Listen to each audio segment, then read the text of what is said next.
लगभग आधी रात गुजर चुकी थी। सड़क पर ऐसा सन्नाटा था कि कुत्ते भी नहीं घूम रहे थे। दोनों तरफ लगी लाइट्स भी ऐसे थरथरा रही थी मानो जैसे कोई उन्हें आंखें दिखाकर डरा रहा हो। इसी बीच अचानक से सड़क के किनारे खंडर सी दिखने वाले मकान के पास से एक पीली गाड़ी तंदराते हुए आगे निकल गई। गाड़ी की पिछली सीट पर बैठी महिला ने कहा, भैया मैं कोलकाता पहली बार आई हूँ और पता नहीं उस बस वाले ने मुझे यहाँ क्यों उतार दिया। आप बस मुझे बताई गई जगह पर ठीक ठीक पहुँचा दीजिए। वैसे मैडम यहाँ से तो कोई बस नहीं गुजरती, खैर लगता है कोई अनाड़ी रहा होगा, पर आप टेंशन ना लें, मैं आपको बिल्कुल सही पते पर पहुँचा दूंगा।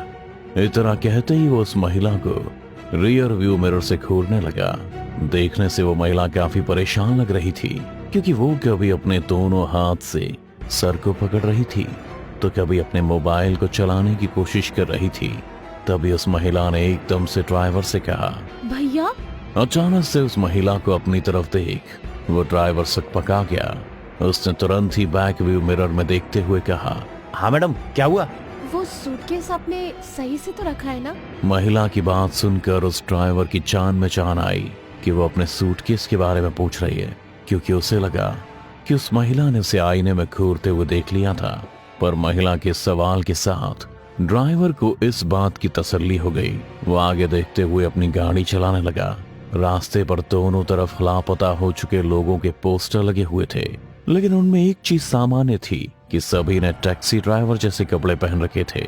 इस पर महिला ने उससे कहा, लगता है इस शहर में टैक्सी ड्राइवर खूब गायब हो रहे हैं। इतना कहते हुए वो महिला अपनी दोनों हथेली पर ठुड्डी को रखते हुए आगे ड्राइवर की तरफ झुक जाती है, जिसके बाद ड्राइवर भी रियर मिरर में झांकने के बजाय उसकी तरफ देखकर कहता है, हाँ हो तो रहे पिछले कुछ हफ्तों से।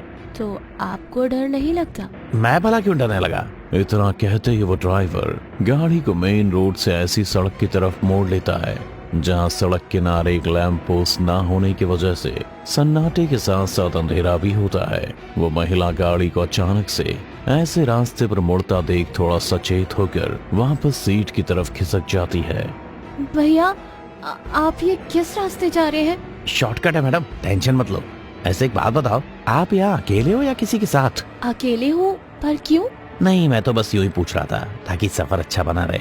ड्राइवर की मुंह से ऐसी बात सुन वो महिला थोड़ी असहज हो गई थी और उसने तुरंत ही अपने पल्लू को संभालते हुए कहा, भैया आप थोड़ा जल्दी चलिए, रोड खाली ही है। अब ऐसी भी क्या जल्दी है, चल ही रहा हूँ ना।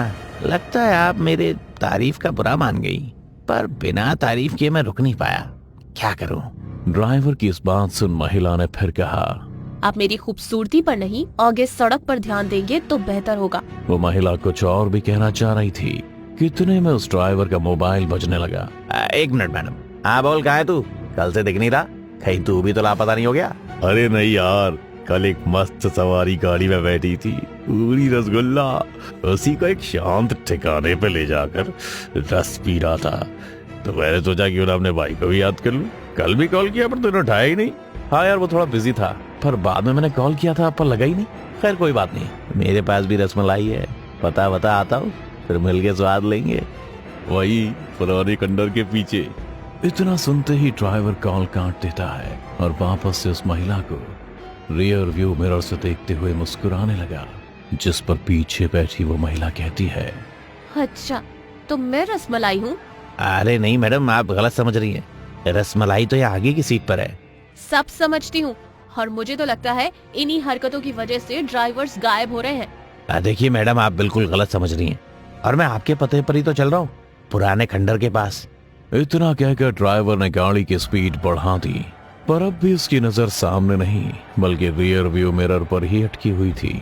और अब तो वो महिला को अनकंफर्टेबल होता देखकर भी नहीं झिझक रहा था और बड़ी बेशर्मी से उसे घूरे जा रहा था।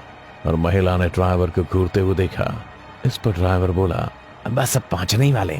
इतना कहकर वो जैसे ही आगे की तरफ मुड़ा तो उसने देखा खंडर वाली सड़क के बीचों बीच आगे कोई बदहवास लड़खड़ा रहा है। ड्राइवर काफी स्पीड में था, इसलिए उसने तेज ब्रेक मारी ताकि उस इंसान को कुचल ना दे, लेकिन गाड़ी धीमी होते होते भी उस इंसान से जा टकराई, जिसके बाद ड्राइवर तेजी से नीचे उतरा।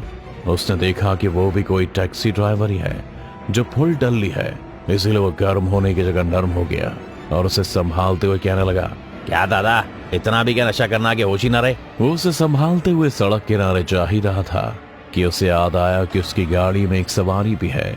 फिर उसे देखने के लिए जैसे ही वो पीछे मुड़ा तो देखा कि वो महिला गाड़ी में है ही नहीं। अरे दादा, संभालो खुद को। इतना कहकर वो ड्राइवर उस आदमी को वहीं छोड़ सीधा अपनी गाड़ी के पास पहुंचा और चारों तरफ घूम कर देखने लगा, पर वो महिला उसे कहीं नहीं दिखी। ओ, लगता है हाथ से निकल गई वो आइटम। अरे दादा, आपकी वजह से औरत भी निकल गई और भाड़ा भी नहीं मिला है। अरे ये बेवड़ा कहाँ गया? ड्राइवर को कुछ समझ नहीं आया कि अचानक से दोनों कहाँ गायब हो गए। उसे लगा कि शायद दोनों अपने अपने रास्ते निकल गए, इसलिए वो दरवाजे पर टेक लगा के अपनी बीड़ी सुलगाने लगा कि तभी उसे अपने दोस्त का ख्याल आया और खुद में बड़बड़ाते हुए फोन निकाल लिया। रसमलाई तो गई, देखूं जरा दोस्त ने रसगुल्ला संभाल के रखा है नहीं।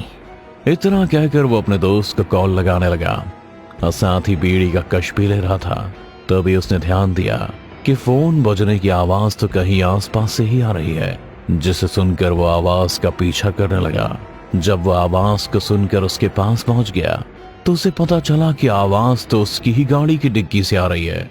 उसने डिक्की खोलने से पहले फोन काट कर दोबारा उसी नंबर पर फोन किया, लेकिन इस बार भी फोन बजने की आवाज उसी की गाड़ी की डिक्की से आ रही थी। ड्राइवर को यह समझ नहीं आ रहा था कि वो अपने दोस्त को कॉल कर रहा है तो रिंग की आवाज उसकी गाड़ी की डिक्की से क्यों आ रही है। जानने के लिए उसने तुरंत ही डिक्की खोली तो उसमें देखा कि उस महिला का बड़ा सा बैग है, पर वो अपना बैग छोड़कर कहाँ गायब हो गई और उसके बैग में उसके दोस्त के फोन की आवाज क्यों आ रही है। ये सारी चीजें ड्राइवर के दिमाग में घूम रही थीं, इसीलिए उसने उस बैग को बाहर निकाल लिया जो पहले से और भी भारी हो चुका था। और फिर उसने जैसे ही उसे खोला तो देखा उसमें कोई कपड़ा नहीं बल्कि उसके दोस्त की अकड़ी हुई लाश है। ये देखते ही ड्राइवर को झटका सा लगता है और वो वहीं जमीन पर गिर पड़ता है। मतलब वो औरत मेरे दोस्त की लाश लेकर मेरी गाड़ी में चढ़ी थी, पर जब वो मर चुका है तो मुझसे फोन पे बात कौन कर रहा था? ये सब चीज ड्राइवर खुद से ही कह रहा था। फिर जैसे ही उसे समझ आया कि सब भूत प्रेत का चक्कर है तो तुरंत ही उठ खड़ा हुआ और आओ देखा ना था जाकर सीधे अपनी गाड़ी में बैठ गया। लेकिन बार बार चाबी घुमाने पर भी गाड़ी स्टार्ट नहीं हो रही थी। तभी एक एक करके काफी आगे दूर तक सड़क किनारे आड़ी तिरछी लगी खूब सारी टैक्सियों की हेडलाइट जलने लगी और एक के बाद एक सबके हॉर्न ऐसे बजने लगे जैसे कि ड्राइवर को सामने से गाड़ी हटाने के लिए बोल रही हो। वो डर के मारे अपनी आंख कान मूंद लेता है कि तभी गाड़ी अपने आप स्टार्ट हो तेजी से आगे जाए गाड़ी से टकरा गई। टक्कर इतनी जोर से हुई थी कि ड्राइवर का सिर स्टीयरिंग से टकरा गया, जिससे वो वहीं बेहोश हो गया। जब उसे होश आया तो वो गाड़ी से उतरकर आसपास देखने लगा। वहां और भी कई पीली टैक्सी लगी हुई थी और सबकी लाइट चल रही थी और उन सभी गाड़ी के अंदर उन्हीं ड्राइवर की लाश है जिनका रास्ते में लापता का पोस्टर लगा हुआ था। और एक पीली टैक्सी इन सभी कार से अलग खड़ी थी जिसकी हेडलाइट बंद थी। ड्राइवर भी आहिस्ता आहिस्ता उस ओर बढ़ने लगा था। पास जाकर देखा तो उसके अंदर भी ड्राइवर की लाश थी। ये वही शराबी था जो गाड़ी से टकराया था। वहीं उस गाड़ी में पीछे भी कुछ था जो ड्राइवर ठीक से देख नहीं पा रहा था। तभी अचानक से उस गाड़ी के अंदर की लाइट जल गई। पीछे उस लड़की की लाश थी जिसे वो अब तक रसमलाई कहता आया था। उसकी लाश देखकर ही वो समझ गया कि किसी ने उसके साथ दुष्कर्म कर उसे मारा है और अब वो अपनी मौत का बदला ले रही है। लेकिन उसे ये समझ में नहीं आ रहा था कि उसने उसे अब तक क्यों छोड़ा हुआ है। ड्राइवर के मन में इस वक्त अनंत सवाल गूंज रहे थे और अंत में वही सोचता है कि अगर वो अब तक जिंदा बच गया है तो क्यों ना यहाँ से भाग निकले। इतना सोचते ही ड्राइवर वहां से दौड़ पड़ा। वो अपनी गाड़ी को देखकर भी नहीं रुका था क्योंकि गाड़ी तो दूसरी आ जाएगी पर उसकी जान नहीं। वो अभी गाड़ी से थोड़ा आगे बढ़ा ही था कि उसके पांव रुक गए। उसकी उखड़ी हुई सांसें एक पल में शांत हो गई थी क्योंकि गाड़ी के अंदर उसी की लाश थी। उसका सिर स्टीयरिंग से टकराकर तरबूज की तरह फटा हुआ था। मतलब कि उस आत्मा ने उसे भी नहीं छोड़ा क्योंकि उसे अभी इन जैसे और भी ड्राइवर का इंतजार है जो रात के अंधेरे में मासूम लड़की को लापता करते हैं।